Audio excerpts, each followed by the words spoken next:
Welcome to Samba Samba. Enjoy the video. In this video, I will explain how to replace a steering wheel on a Dodge Charger. First, ensure your vehicle is off and the battery is disconnected for safety, especially concerning the airbag system. Always position your front wheels perfectly straight before you start. Having the right tools, like a steering wheel puller and a torque wrench, will make this job much smoother and safer.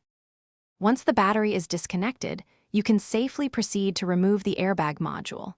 Locate and release the retaining clips, then carefully disconnect all electrical connectors for both the airbag and the horn.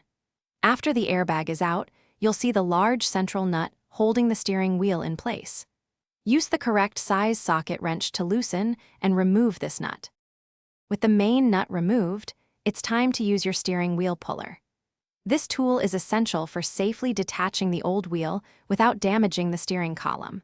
Once the old wheel is off, carefully transfer any components like cruise control buttons or paddle shifters to your new steering wheel.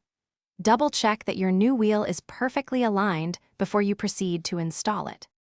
Now, carefully slide the new steering wheel onto the steering column, making sure the splines engage correctly and it's still straight. Reinstall the central nut and tighten it to the manufacturer's exact torque specifications using your torque wrench. Reconnect all electrical connectors, then carefully reinstall the airbag module.